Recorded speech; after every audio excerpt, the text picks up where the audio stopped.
guys, and welcome to Petrol Ped, and welcome to this week's midweek 180. It is horrible outside today. It's been so wet recently, a nightmare for filming, but luckily today I was filming inside, so the weather didn't affect filming, although it did mean my lunchtime paddle lesson was cancelled. Damn. Tomorrow I'm filming with a very special car. The weather forecast looks favourable. It was a car I was meant to film with 2 weeks ago and we had to cancel because of rain. So fingers crossed for nice weather tomorrow. But if you've not seen one of these before, this is my midweek update where I bring you my news, views and information about upcoming reviews, all filmed in one take. Housekeeping from last week. Leader of the pack was Michael Kember. Well done, mate. Joined in the Magnificent Seven by Kevin DG7, Paul Mead, Malcolm Brew, Sam 3668, Stephen Spink and Darren Hughes. So whoever puts the first comment this week, you'll be my leader of the pack next week, and the first 7 comments will be in my Magnificent 7. Last week I was talking about the What Car of the Year awards, especially the Car of the Year being awarded to the BMW iX3. Most people agreed that it's a bit bizarre they're awarding a car that no one's driven, but also the fact that Car of the Year is awarded in January. Surely it should be awarded at the end of the year, but I think it's Car of the Year coming, if that makes sense. I did ask for your suggestions for Car of the Year. There weren't that many. The one I really liked was Ruby Roadster. Happy with that, so I reckon we'll award Ruby Roadster Car of the Year, especially with her new lovely livery. But I did also ask for suggestions of cars that you'd like to see on the channel that weren't, if you like, new to market cars. I've got some really good ideas sent through, so thank you very much for those. And happy to report that a few of the cars you suggested are already in plan, if you like. I know I'm going to be driving them within the next few weeks stroke months, and that includes the Ioniq 6N and also a Honda Integra Type R, which I'm very excited about, but the weather has to be really nice for that because it only goes out in the dry, apparently. Formula One, the first shakedown test is now over. It's still too early to know who's got on top of the new regulations and who hasn't. It was great to see so many of the teams get so many miles in. It's always good for them. I think the chatter after the shakedown, 2 things really. I think there's a lot of chatter about Adrian Newey's Aston Martin design. I think most people noted the fact that the car was just in black. It makes it very difficult to take photographs and really see the detail of the body, but it did stand out a little bit from the others. It clearly had the Adrian Newey rake on the car, but it will be fascinating to see if they've got it right, if that team is going to be really competitive this year. Lewis Hamilton got the fastest time, apparently. So all is good, and I'm really looking forward to the first proper test in a week or two's time. What I want to talk about this week is I have a new channel partner. So this year I'm going to be working with 70my Dashcams. I've done lots of Dashcam content over the last few years, and I actually reviewed one of these for 70my, their Omni. And I'm really excited. We're going to be working with each other for the next 12 months, and we've got lots of content planned.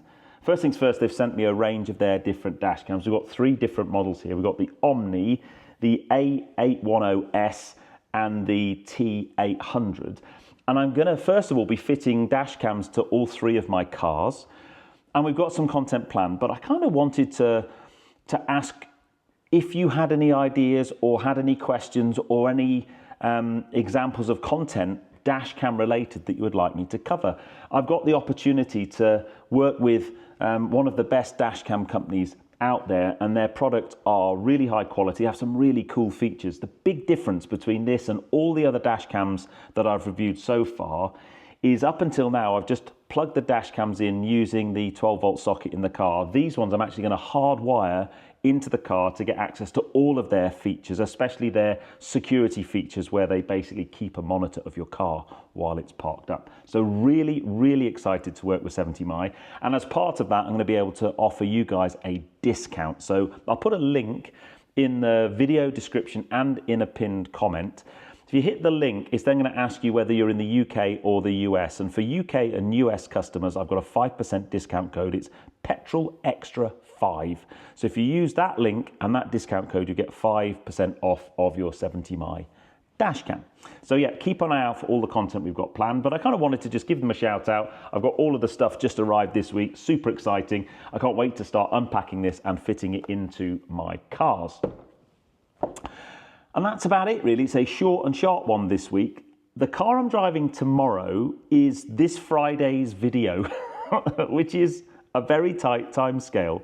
But as I said, I should have filmed with it 2 weeks ago and the video should have gone out by now. It is a Porsche 911 992 generation Turbo S. And they're fast, right? I mean, I've driven a Turbo S before. I had one on the channel not that long ago. One of the things I didn't think was, this Turbo S could do with, I don't know, a bit more horsepower. It could be a bit quicker.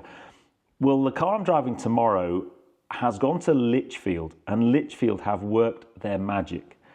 And the owner, Paul, who I featured one of his cars, a few years ago now, had an amazing Litchfield Tune GTR.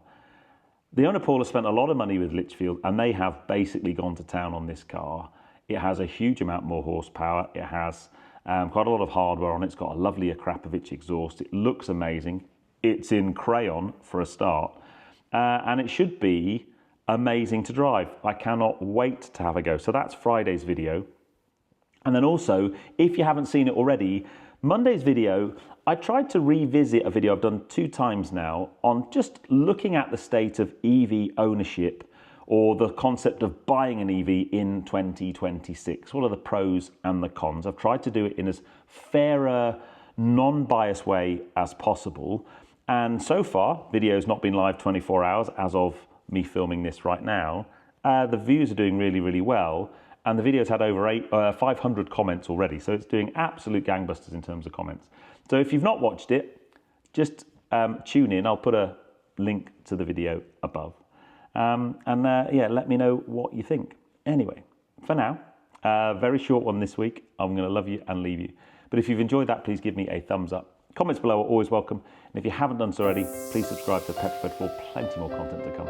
And I'll see you on the next film, which is this Friday at 6 for a Litchfield tuned 911 992 Turbo S. I've got to drive it, survive, edit, publish. But yeah, no worries.